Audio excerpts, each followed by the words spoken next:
కాంగ్రెస్ ప్రభుత్వం అధికారంలోకి వచ్చాక 6 గ్యారంటీ హామీలను అమలు చేస్తామని ప్రకటించింది.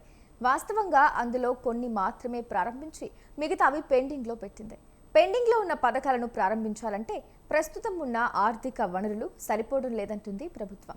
రాష్ట్ర ఆర్థిక స్థితిగతులను బలోపేతం చేసేందుకు చేపట్టాల్సిన కార్యాచరణపై దృష్టి సారించింది. ఆర్థిక పరిస్థితి మెరుగయ్యాక మిగిలిన పథకాలు ప్రారంభిస్తామంటోంది. ఇదే అంశంపై మరిన్ని వివరాలు మా తెలంగాణ బ్యూరో చీఫ్ వేణు అందిస్తారు. తెలంగాణలో సంక్షేమ పథకాలు అమలు చేయాలంటే ఆర్థికంగా ఇటు రాష్ట్రం కొట్టుమిట్టాడుతున్నటువంటి పరిస్థితి ఉంది. ఈ నేపథ్యంలో కేబినెట్ సబ్ కమిటీ కూడా ప్రత్యేకంగా సమావేశమై రాష్ట్రానికి వస్తున్నటువంటి ఆదాయం ఎంత, అలాగే మనం తీసుకున్నటువంటి అప్పులు ఏవైతే ఉన్నాయో వాటికి ఎంత మేర వడ్డీలు కడుతున్నాం, ఇక ఏ విధంగా ఆదాయాన్ని రాబట్టుకొని సంక్షేమ పథకాలు అమలు చేయాలి అని చెప్పి ఇటు రాష్ట్ర ప్రభుత్వం భావిస్తున్నటువంటి పరిస్థితి ఉంది. ఇక ఇందులో భాగంగా గత 10 ఏళ్లలో బీఆర్ఎస్ చేసినటువంటి అప్పులకు వడ్డీలు అధిక మొత్తంలో కడుతున్నాం. ఆ వడ్డీలను తగ్గించుకుంటే సంక్షేమ పథకాలు అమలు చేయవచ్చు అని చెప్పి ఇటు రాష్ట్ర ప్రభుత్వం భావిస్తున్నటువంటి పరిస్థితి ఉంది. ముఖ్యంగా కేంద్ర ప్రభుత్వం నుండి రావాల్సినటువంటి నిధులు ఏంటి, అవి సకాలంలో అందుతున్నాయా, అందుకు సంబంధించి రాష్ట్ర ప్రభుత్వం నుండి ఏ మేరకు కృషి చేయాలి అనే దానిపైన కూడా ఈ సబ్ కమిటీ ఎప్పటికప్పుడు సమీక్షిస్తూ వస్తుంది.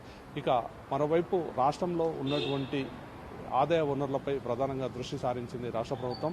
ఇక ఇందులో భాగంగా ఇప్పటికే ఎక్కడెక్కడైతే అందుబాటులో ఉన్నటువంటి భూములు అమ్మి ఇటు ఆదాయాన్ని సమకూర్చుకోవాలని చెప్పి కూడా రాష్ట్ర ప్రభుత్వం భావిస్తోంది. అందులో భాగంగానే కొన్ని భూములను కూడా ఐడెంటిఫై చేసినటువంటి పరిస్థితి. ఒకవైపు ఏదైతే ప్రభుత్వానికి వస్తుందనుకున్నటువంటి ఆదాయం రాకపోవడం, ముఖ్యంగా గత కొద్ది రోజులుగా రిజిస్ట్రేషన్ నుండి రావాల్సినటువంటి ఆదాయం గణనీయంగా పడిపోయినటువంటి పరిస్థితి ఉంది. ఇక ఏదైతే మిగతా మార్గాల ద్వారా వచ్చేటువంటి ఇన్కమ్ కూడా అంతంత మాత్రమే ఉండడంతో ఇక రాష్ట్ర ప్రభుత్వం కూడా ఈ ఆర్థికంగా ఏ విధంగా మనం బలోపేతం కావాలి అనే దానిపైనే దృష్టి సారించింది రాష్ట్ర ప్రభుత్వం. ఇందులో భాగంగా గత కొద్ది రోజుల కిందటే ప్రధానమంత్రి ఆర్థిక సలహా మండలి చైర్మన్ మహేంద్ర దేవ్ను కూడా కలిశారు. ఈ సందర్భంగా రాష్ట్రాల అభివృద్ధికి కూడా కేంద్రం సహకరించాలి అని చెప్పి కోరినటువంటి పరిస్థితి. రాష్ట్రంలో ఉపాధి కల్పించేలా కూడా కేంద్ర ప్రభుత్వం చర్యలు తీసుకోవాలి. ఒకవైపు మేము గత 10 ఏళ్లలో ఏదైతే బీఆర్ఎస్ ప్రభుత్వం చేసినటువంటి అప్పులకు వడ్డీలు కడుతున్నటువంటి పరిస్థితి వస్తున్న ఆదాయంతో దీంతో సంక్షేమ పథకాలు అమలు చేయాలంటే చాలా ఇబ్బందిగా ఉన్నటువంటి పరిస్థితి ఉంది అని చెప్పి కూడా వివరించడం జరిగింది.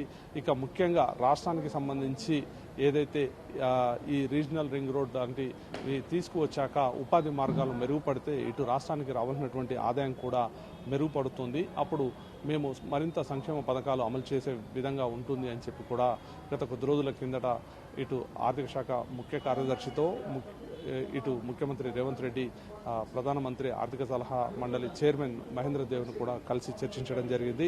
మరోవైపు ముఖ్యమంత్రి రేవంత్ రెడ్డి కూడా ఏదైతే రాష్ట్రానికి వస్తుందనుకున్నటువంటి ఆదాయం సమకూరకపోవడం వల్లే వివిధ సంక్షేమ పథకాలు కూడా అమలు చేయలేకపోతున్నాం. ఇక ఇందుకు సంబంధించి మేము ఏదైతే అధిక వడ్డీలకు లోన్లు తీసుకున్నారో వాటన్నిపైన సమీక్షించి ఆ అప్పులకు వడ్డీలు కట్టే భారాన్ని కూడా తగ్గించుకునే ప్రయత్నం చేస్తున్నామని చెప్పి ఇటు ముఖ్యమంత్రి రేవంత్ రెడ్డి చెప్తున్నారు.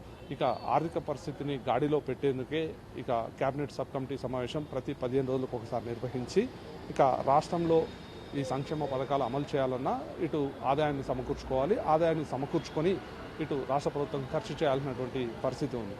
అందులో భాగంగా రాష్ట్ర ప్రభుత్వం ఏ మార్గాల ద్వారా ఆదాయం వస్తుందో అనే దానిపైన కూడా ఇటు కేబినెట్లో చర్చించి ఇక దాన్ని ఆ విధంగా పథకాలను కూడా అమలు చేస్తే బాగుంటుంది అనేటువంటి అభిప్రాయంతో ముందుకు వెళ్తుంది. ఇక ఏదైతే వస్తుందనుకున్నటువంటి ఆదాయం రాకపోవడం వల్లే మేము సంక్షేమ పథకాలు సకాలంలో అమలు చేయలేకపోతున్నామన్నది రాష్ట్ర ప్రభుత్వం వాదన.